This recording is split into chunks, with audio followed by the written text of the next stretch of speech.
Pardon the interruption, but I'm Mike Wilbon. It's National Bird Day, Tony. Name your favorite bird. I'm Tony Kornheiser. Sue, Larry, Dennis, Admiral Richard. Does Admiral Richard count because it's BYRD? Does it count? Yeah. Do you remember Bird Averett? I was going to say, Bird I know you covered and knew to some degree Bird Averett. Yeah. Played for Sonny, Charles is old coach at Auburn.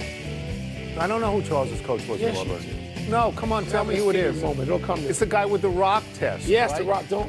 We can't Welcome go to the rock PTI, test. boys and girls. In today's episode, the Pistons eliminate the Magic. The Canadiens somehow top the Lightning. And a big moment in horsey world down at the Derby. But we begin today with the Philadelphia 76ers winning 3 playoff games in a row, 2 in Boston, including Game 7, and pushing the Celtics out of the playoffs.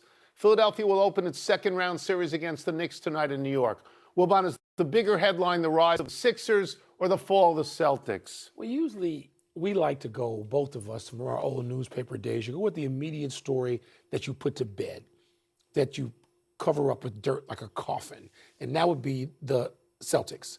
Because to me, of their stubborn defiance of playing one way only and either not having a plan B or refusing to go to the plan B, and either one is just get off the stage. If that's your solution, we don't have a plan B. It's the Celtics. Of course they have a plan B. They didn't want to use it. Get out of here. Well, they're out of here. So I'm going to the Sixers. Really? Yes. No. Because Joel Embiid, you know how I feel about Joel Embiid. And I know you think he's great, but he's just never out there. Yes. Which is, I can't refute that. That's right. But to see Embiid out there with Maxey and with Paul George and with the Rook, it's just, they got 4 players. They got more than that, but they got 4 guys you can put out there that you can look anybody left in the Eastern Conference eye to eye. The Sixers did that. And Embiid, we did not think Embiid was going to ever get to this point in this series. No. Maybe next year. We didn't think he would do this. The Sixers, okay, you like making fun of the Sixers, but don't you find them on some level irresistible?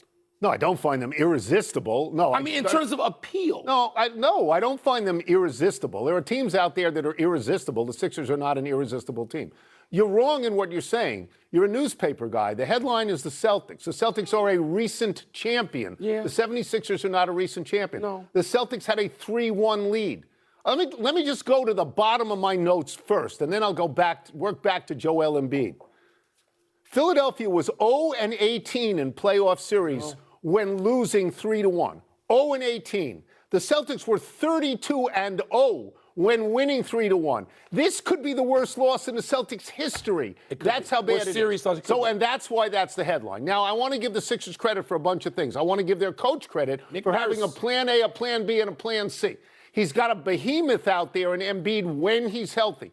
But when he's healthy, he feeds him the ball down low, tells him to turn around, hit a 2-point shot, or get fouled. And consequently, in games 5, 6, and 7, Embiid made 28 2-point shots and 24 foul shots. So the Celtics don't have anything like that. The Celtics chuck and duck. That's all they do. Let's give Maxey some credit, too. Because late in that game, when you want somebody to go to the basket, he took over. 1, 2, 3, and the third time was 2 foul shots because he got fouled going to the basket. Maxey, let me ask you something. Anybody on the Knicks going to cover him? I don't want to look ahead that much. It's tonight. I don't want to look. No, but I want to deal with this. And it's not. Maxey is fine. But here's what happened with the Celtics. In those 3 games, 5, 6, and 7, 129 three-pointers. They made 36. That's 28%. Terribly. Philadelphia, 103, and made 37. 36%. So at Boston's best, Philadelphia was more efficient. They got beat by their... Look, it looks great when the threes go in, and this is what happens when they don't. And what else looks bad, even though he spoke factually to some of it, was Jaylen Brown then going out and saying... Referees are not going to help him ever again. And he was my MVP this year. But he made some points. And look, he's not the first person or the only person to say Embiid does too much flopping around out there. He's not the first or only person. Right. The optics of that aren't good coming off a 3-1 series lead blown. Let us stay with the NBA and turn to the other 2 series winners from yesterday, Detroit and Cleveland. The Pistons came back from 3-1 down to Orlando. They rode the 109 points of Cade Cunningham over games 5, 6, and 7 to win. Cleveland won at home to eliminate Toronto in a 7-game series where the home team won every game. Wilbon, did the Pistons or Cavaliers earn more of your respect with their first-round win? Tony, I don't want to lavish either one of these teams that won and advanced and will now play each other. I don't want to lavish them with a bunch of praise because, to me, and Detroit was the 1 seed, and their coach, J.B. Bickerstaff, to me, on my ballot, was Coach of the Year in the NBA. And Cade Cunningham is the first guy on the second team, and maybe should have been on first team All-NBA. So I'm not hating on Detroit. But Orlando had that series. If Franz Wagner doesn't come up injured, lame, after playing the first 4, if he can play in those next games, the series is over and Orlando's going to win, and their head coach is not going to be got fired. in the unemployment line fired. Today. Yeah, third place. You're fired. Yeah. And Cleveland should have won that series. Yeah, Toronto's coming. Okay. I'm serious. Okay. Toronto's got talented, young players who understand this team, how to play together. They're not ready yet. They're sort of like Atlanta and a couple other teams, and maybe next year. I'll reverse this result next year, Toronto over Cleveland. So I don't want to go crazy with praise. They each earned it. Good for them, but, Let me go to the numbers for people who are accounting majors and pay attention to this show about Cade Cunningham. When Franz Wagner was on him one-on-one in the first 4 games, Cade Cunningham shot 25% from the field, 6 for 24, 3 of 16 from 3, and committed 6 turnovers. Wagner then gets hurt, and Cunningham comes to life. Of course. And Cunningham then, in the next 3 games, gets 109 points, shoots over 50% from the field, over 60% from 3. So you have to ask yourself, as you are asking, was the team helped or, in fact, saved? Was the team saved by Cunningham being allowed to flourish? Yeah. Then Orlando goes down the drain in that and loses their coach. Now, you know how I feel about Cleveland. I think Cleveland can win in the East. And I said that from the day they acquired James Harden, that they can win in the East. And what we know about Detroit is that, unlike Boston, they don't shoot enough threes. They don't. They don't have enough people who can do that efficiently. Detroit is second to last in the NBA in threes taken. They average about 31 a game. Which is a kiss of death in today's basketball. In threes made, 11. So that's why I like Cleveland in that series. And also, I watched enough of Cleveland to think what I thought last year. I really like their bigs. They pass the ball so well. Cleveland finds open people all the time. Cleveland seems to have all the elements, including an in-prime star and a fading, though still impactful star. If Harden can just have one series, and he might need to be this one, or they don't advance. Yeah. But Wagner's absence, that hurt Orlando. We talk about the bigger story in the first one. Their coach is gone because of this. He's gone, and if Wagner's in this series, he's not gone because they're playing in the second round. Yeah. I think that's true. And now, the 2 unusual results in the Stanley Cup playoffs. The Canadiens beat the Lightning in yesterday's Game 7, 2-1, despite producing just 9 shots on goal. Meanwhile, the Avalanche scored 9 goals against the Wild while allowing only 6 in Game 1 of their series, Tom, which was the freakier result. So I don't really know enough hockey to know which is freakier. They both seem very freaky to me.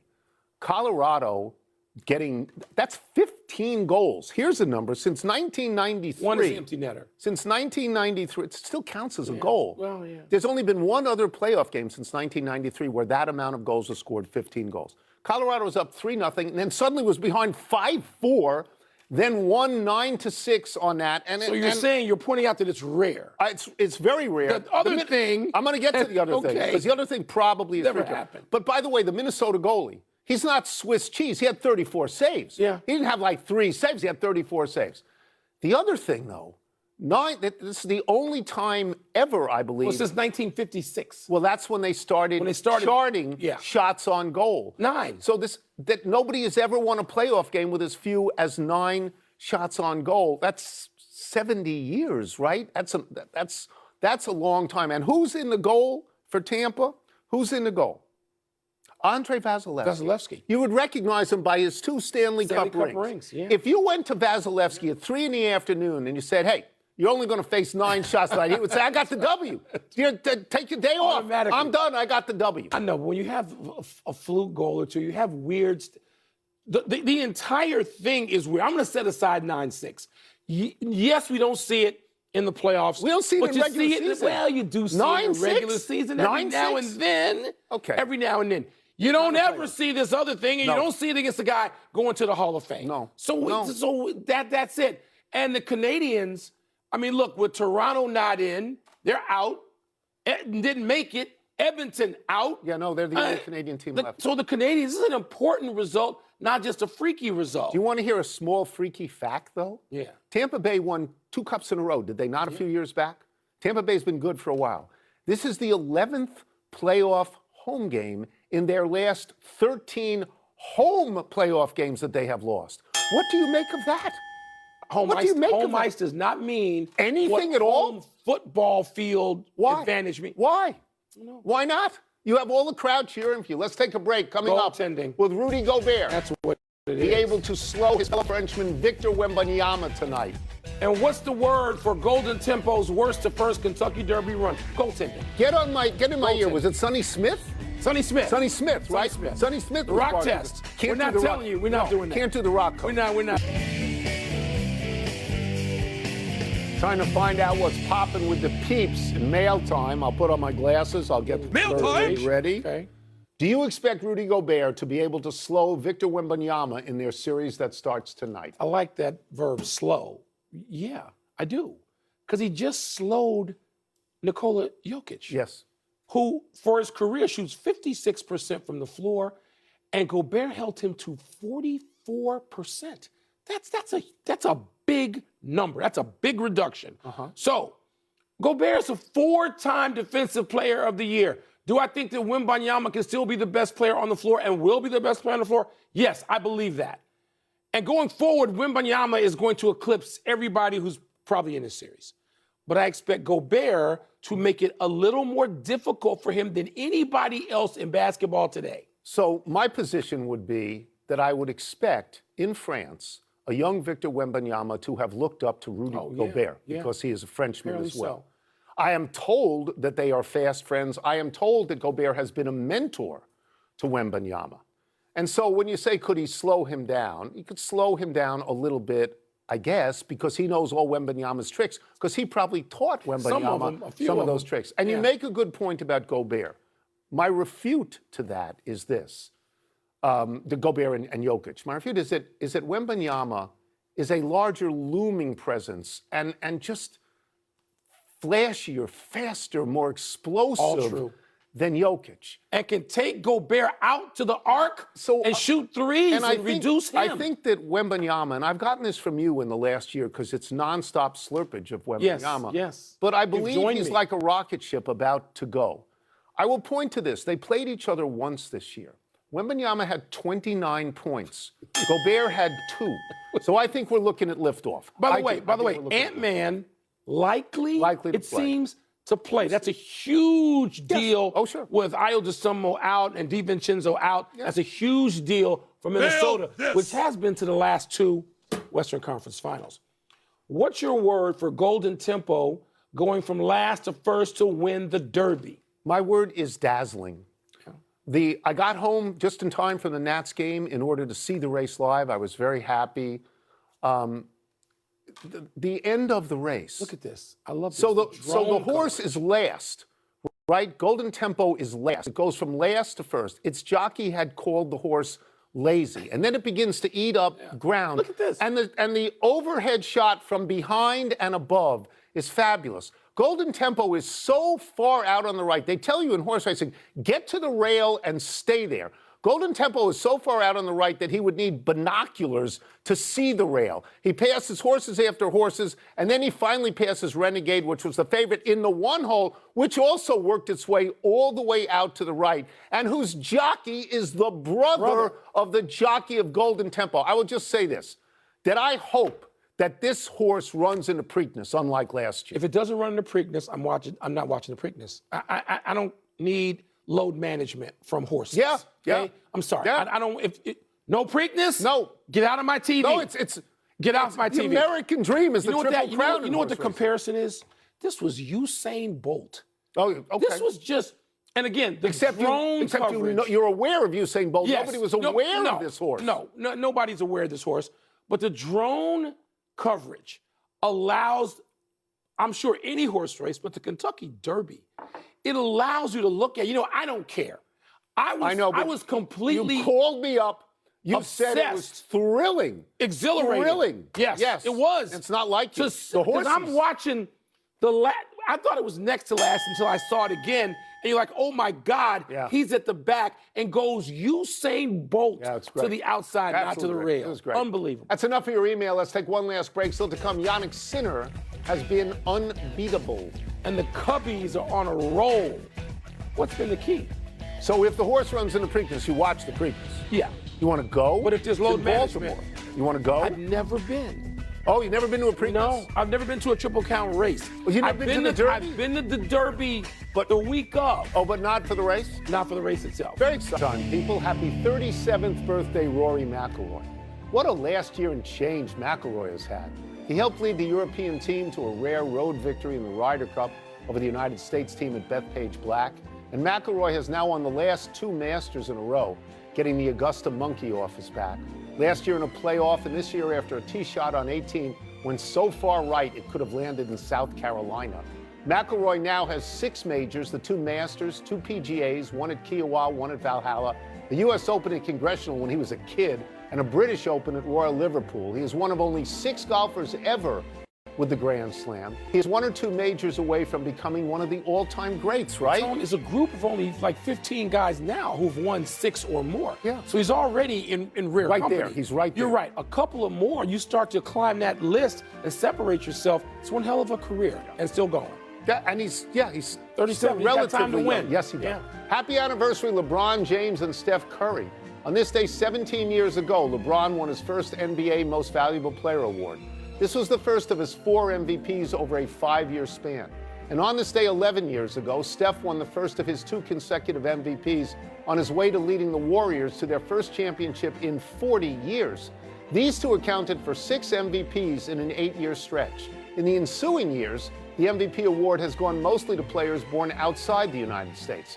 After James Harden won the MVP in 2018, we have seen Giannis Antetokounmpo, Joel Embiid, and Shai Gilgeous-Alexander win 7 MVPs in a row, and surely Victor Wembanyama's time is coming. But Bron and Curry are this generation's Magic and Bird. And you know how many MVPs Magic and Bird won? 6 in 7 years. Yeah. Amazing. Magic and Bird are they're special. Happy trails, Tarek Skubal. The Tigers' 2-time defending Cy Young winner is out, a reported 2 to 3 months for arthroscopic surgery to remove loose bodies from his pitching elbow. Skubal felt pain yesterday ahead of tonight's expected start against the Red Sox and underwent tests that led to the diagnosis. Skubal is 3-2 with a 2.70 ERA this season, and the Tigers are tied with the Guardians atop the AL Central. I hope this does not affect Skubal, whose appointment viewing, he's fabulous to watch. And there's already rumors that he could be, next year moving around I-94. There's not rumors. Everybody expects him to leave as a free agent. Everyone expects that. I-94. Okay. You know what I think of when I see him go out like this? What? I think immediately of Paul Skeens. And I wonder, he throws even harder. Is he next on the list? This is a plague with players, with pitchers. And baseball cannot afford to lose starting pitchers. Just starting to get them back in the mix as headliners, as stars. It happens so. How many Cub starters? How many Cub starters are on the IL 2 or 3 now? At least. I think every team in the league gets this. I mean, as the baseball game gets easier to watch because it gets shorter, this is the stuff that happens. And also a melancholy trails to John Sterling. The radio voice of the New York Yankees for parts of 36 seasons has passed away at the age of 87. Man. Sterling called more than 5,600 games for the Yankees before retiring 2 years ago. His signature call was, "The Yankees win. The Yankees win." That was heard through 5 world championships. Our friend Dave Sims succeeded him. John Sterling actually started broadcasting basketball games. He did the Nets. Wow. He put me on radio, the first time that I was ever on radio to talk about a game I was covering. This is 50 years ago when I was working at the Times. Unleash you on America and the world. Alfredrick Hughes, Loyola basketball player, star on the playgrounds of Chicago, died at 63 years old. So after Isaiah Thomas and Terry Cummings and Mark Aguirre, but before Dwayne Wade and Derrick Rose, Alfredrick Hughes was one of those kids who averaged like 28 a game in college. Didn't have a pro career, but in Chicago, we knew. Chicago zone. You know, we don't have a feel about Chicago. Chicago zone. Let's see if we can go to the big finish. Let's do it. Stay with Chicago. Your Cubs swept the Diamondbacks. They have won 15 of 18. What is the key to that? A lineup where everybody takes turns. They get past these pitching woes of people on IR, including our closer, Daniel Palencia. Amazing stretch. Keep it going, boys, against the Reds. Yannick Sinner won the Madrid Open. His 5th consecutive Masters 1000 title. Is that significant? Not as much as majors. He's going to go to the French Open, and Carlos Alcaraz is hurt. He's not going to be there. Nelly Corda, your girl, won the Riviera Maya Open. Is that a big deal? Yeah, it follows her winning the Chevron, the major championship last week. Could be a great summer for Nelly Corda. Another one. Cam Young won at Doral. You impressed? He's really a good player. His dad is a golf pro. He's really a good player. But Scotty Scheffler came in second for the 3rd straight week. That's second place 3 straight weeks on the tour is amazing. Last one, Flyers, Hurricanes, Ducks, Golden Knights tonight. Which is more intriguing? Well, the Canes are up 1-0, so the Flyers are in need there. Other series has just started. What cap is that? You like my hat? Is that That's Harbortown. Town? That's Harbortown. I asked for the jacket. They sent the hat. I can't be angry at that, right? Who won at Harbortown? Remind the people. Matty Fitz. Matty Fitz. We are out of time. We are trying to do better the next time. Pablo won a Pulitzer. Pablo Torre won a Pulitzer. That's one more than we got. Same time tomorrow, knuckleheads. Pablo, amazing. Cheers. Congratulations. Here's SportsCenter. I help you, man.